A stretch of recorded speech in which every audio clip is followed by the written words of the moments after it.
Hi, everybody. Welcome to Byte Ventures, where we deep dive into the marvels of technology. In today's case study, we'll discuss about the part fourth or the final part of the series, scaling productivity on microservices at Lyft. So without further ado, let's dive deep in. So if you talk about the first three part and the people who haven't watched it, I would highly recommend you to watch it. I'll link them in the description. Things will make much more sense after you watch all of them. A brief introduction on that. So in the part one, it's like the history, why they wanted to move to DevBox and OneBox in the first place. And as soon as the services started to increase, in that case, it was a lot of challenge. The services increased, the engineers increased, the number of integration tests have gone beyond what they wanted. So the problem started to cope up, right? And that's how they started to have the part two, which is focusing on the local development. So as there was a lot of noise because they don't know like whether the failure in the integration test or the end-to-end test is an actual failure or is it a false positive. So that led to local development in the part two.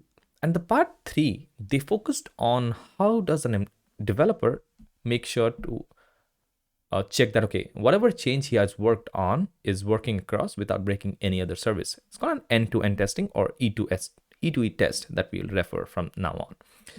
So that is what they wanted to fix in this. They wanted to fix in the part three, and they did with something called as a staging overrides, which a developer can deploy their own instance of a service in the staging environment. Though the staging is shared, the request level isolation was ensured for the developer wanting to test their code, right? That is pretty interesting. So in this test, when the services increased, the services were at the scale of 900 services, around 1,000, you would say. They identified that there was a very less set of that which are actually valuable end-to-end test, which were actually severity 0 and which should be avoided at all cost. And they wanted to segregate this into something which is very efficient, which could be run at all the deployments, and which would provide kind of like a gating service, which would not allow the further deployment in the production if those were failing, right? And that was exactly called as the acceptance test. So a small part of the end-to-end testing, which would be avoided at all cost, had a significant business impact, were the acceptance tests. Okay, what exactly was done differently than before? So acceptance tests were like kind of the E2E test. So E2E test was being done as part of the inner dev loop. If you remember in the part 3 of the video, we talked about how that was done accordingly, right? But the team, they wanted to have a fast CI. So CI is the continuous integration as part of the CI/CD, continuous integration, continuous deployments. So they wanted to merge the code or integrate it and defer the E2E to later. That means the developer should run its unit test, should be confident enough because the end-to-end testing should not break that often. That was the claim. And they wanted to defer it to a later stage after CI was done. And they wanted to have the acceptance test at staging after each deployment. That was the criteria that they did. So what are the additional clarities that acceptance test provided them? So it made sure that instead of every service managing their own integration test, going through a bunch of errors, bunch of exceptions, they wanted to have the acceptance test placed in centralized location. It's a primary construct they wanted to have, and they had. This would have a two-tier kind of advantage. They would say it's like easier to share, and it would provide them less failures because now that a single owner or a single team would manage all of the platforms, it was easier for everyone just to get onboarded in that sense. Okay, so that was mostly on this. So they focused on developing more, and they wanted to make a test engine which would eventually do this. So let's talk about that, and that is something called as a test engine. So what were the ABCs of the test engine in this case? But before moving forward, if you remember, we talked about synthetic traffic generator. So synthetic traffic generator, as the name suggests, is kind of generating some kind of rough or fake data and that were used for load testing, right? So they thought like, okay, can we leverage this exact synthetic traffic generator to make sure our end-to-end works perfectly? So coming back to the ABCs, they were the actions, behaviors, and the clients. So the actions is like any interaction you want to do with the Lyft API, probably booking a ride, sending a pickup option, sending a drop off option, or something like that, is an action defined by the whole test engine. Behaviors are something which is the probabilistic decision. So if you're an user, or if I'm a user, I'm opening an app to book a Lyft ride, but based on the availability, based on any other decisions, I made my mind that I'll cancel it, right? So the cancellation or going forward with the ride is a probabilistic decision that the brain takes. It's the behavior part of the test engine kind of replicated that. And the clients is the device which kind of sends out this whole request in the first place, which kind of stores some data and all stuff, was the client. Awesome. But there was a huge problem in this because the synthetic traffic generator was used to load test. There was a lot of fuzzer or randomness to it. And they can't rely on this randomness when they're testing very critical severity 0 cases. So they wanted to have some kind of deterministic step-by-step functions for this acceptance testing. And hence they wanted that, okay, this test engine required some kind of modifications to make sure that they are accepting the acceptance test, kind of that. Okay, so what were the modifications, or what change happened? So instead of actions, behaviors, and clients, the test engine is based out of now actions, conditions, and assertions. So that means the type of action that is possible via the test engine is an action or a condition or an assertion. Don't worry if you don't get it. We'll see an example how things work. Okay, actions remains unchanged is the interactions with the Lyft API. Conditions is like conditional statements. If you're coming from a programming language background, you know what a conditions look like. Unless this condition is met, it will not move to the next step, kind of that. And assertions is like, while testing, you want to make sure that things are not broken. It's like booking a ride. I'm seeing the price before I press, okay, book now, or search for driver, kind of that, right? That was the assertions that this engine was talking about. Awesome. So now they want to have some kind of test which was maintainable, readable, and more usable as well. And these are like not something which is pretty obvious. So they had to have a lot of trade-offs for maintainability, readability, and usability as well. Furthermore, if they wanted to start from scratch, they could have used frameworks like Cucumber and Gherkin, which would have solved their purpose of using things. But the previous end-to-end tests were present in code because each service had their own integration test and all stuff. Now they wanted to move to a more shareable or more readable kind of place. So they wanted to use something called as the configuration files or the YAML files for that purpose. So let's take an example of what a test YAML looked like for Lyft in this case. So it started with a JSON-like structure, like it's a YAML structure, I would rather say. So it's exactly a YAML structure because it's a YAML file. It goes with the description in the first place. With the description says that, okay, it's testing a ride between a driver and a passenger. And we talked about 3 things, right? So clients, behaviors, and actions.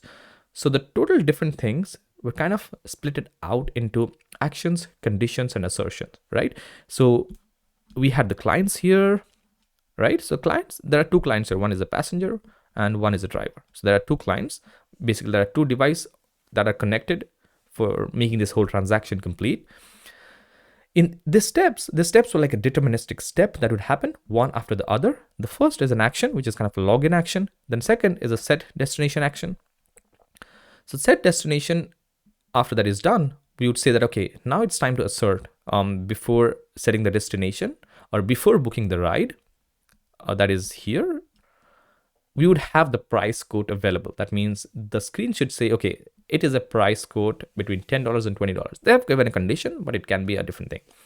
So before having this assertion, they cannot move to the next step, which is requesting the ride. And they move here, requesting the ride. And after they have requested the ride, there is a condition that comes in, which says that, okay, when the ride status is completed or we reach the destination, the action of tipping the driver pops up in that case, right? That was the whole situation of the passenger. What exactly was the role of driver in this case? So the driver was having similar kind of actions. He had a login state, he had an enter driver mode state, and then when a ride request exists, then only he can accept it. That means the condition were kind of like preconditions for the accepting ride request action, right? And then the pickup passenger condition or pickup passenger action is fired, and then the condition is like whenever it reaches the destination or the location, current location is the destination, then only the drop off passenger action is fired. So this is kind of like the whole step-by-step deterministic procedure that happened. And this is extended pretty much. So if they wanted to have any kind of optional or complex features to support, they could do that in the whole framework. And that led to keep things simple, more readable, more usable, and it was easily shared across multiple teams for usability. Awesome. Okay, cool. So talking about gating deploys, now that they have talked about acceptance test, let's talk about completing the puzzle. Once the acceptance tests were passed, how they made sure that the continuous deployment or the CI/CD's CD part got fired, right? So what exactly was gating deploys? So gating deploys is like a gate which would not allow rather in case that fails. So if there is a gate and you need to go to the next step, you need to pass the gate to go to that next step. It's kind of like linguistic, right? So in this case, the acceptance tests were given as a gate. That means any deployments which did not allow or did not pass the acceptance test were not allowed to move forward in the deployment process. So what changed after this then? So with the E2E approach or end-to-end testing that was happening at each commit level, the gating deploys made sure that they are happening at every PR. That means whenever each PR was there, each PR would pass the acceptance test rather than each commit in the PR. And that significantly reduced their end-to-end test in that case. There were some psychological advantages in this case. So as they have removed the whole end-to-end cycle, the developers who were like kind of relying on the false alarm that, okay, this is probably secure, this doesn't break anything, even if that was a false negative or a false positive, was removed altogether. So people had to write more extensive unit tests and all stuff. And they had to have safe rollout strategies with the feature flags and all stuff in case things broke in production. And the last but not the least, we talked about the deployment gates. It would block this until the condition is met. Okay, so this was the theory. How did they put into practice? How did they move forward with that approach? Okay, so the transition that we're talking about from end-to-end testing to acceptance testing, probably we have covered in 10-15 minutes, but that was a huge and humongous effort because you need to decide that, okay, which tests exactly are very, very important, raises very critical conditions, is not using enough resources and all stuff. So out of 900 services, with each service having bunch of acceptance tests, they found out only 40 tests, which would be termed as the acceptance test, and rest all were removed. So these 40 tests made sure that they were critical to the business, raises a severity 0 in case things fail.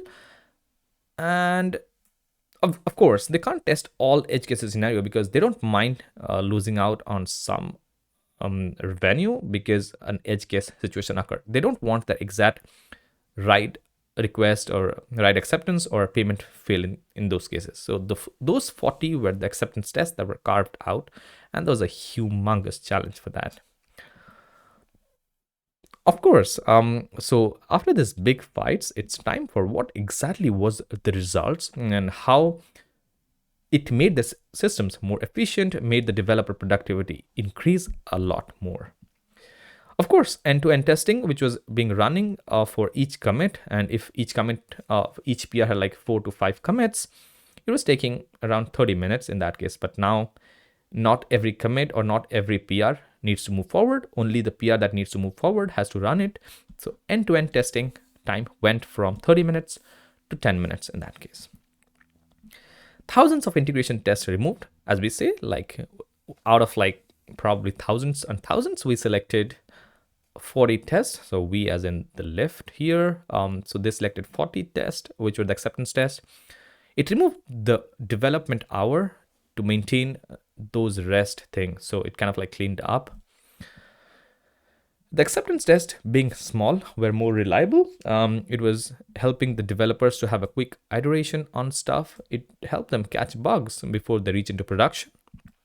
And as per the reports, they didn't find any bugs introduced because of removal of end-to-end testing. So it was pretty stable in that case. Awesome. So let's move to the next slide, which is, of course, you have seen it, the future work. So after humongous success, they wanted to extend this test engine to make sure that it performs better and suits their needs even more, right? So in the future thing, they considered 3 different challenges which they wanted to address. One is the staging isolation. So if you remember, in the part 3 of this video, we talked about staging overrides, wherein if a developer wanted to have an end-to-end testing, he could deploy one specific commit of the service, and he could override the headers in the request that would flow through his part of the service, and it would not affect the whole thing. But in this case, they were running tests on the staging directly without thinking about the other usage of the platform. So they wanted to have this test run on the staging overrides only. They're working on that, and that was kind of the future work in that case. The second was increasing the test coverage, because now that more APIs will be taken into consideration, the most used APIs should be at least present in the acceptance test, and that was the part of their thing. And the third and the most important thing is the roster in the test scenario help. So in case any test fails, they don't need to manually route it to a particular team. That should happen automatically, and that's what they mean over here. Because with the more business, with the transit, with the bikes and all stuff, more granular observability was needed for each actions, and they are working on the problem statement to make the platform more exhaustive, more resilient and all stuff. And this would of course avoid the manual routing of errors. All right, that's all I had, guys. If you loved something new, or if you find something interesting in this blog, please do like and subscribe to the channel.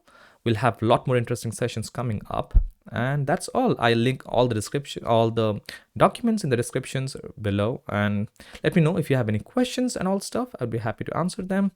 Otherwise, see you in the next one.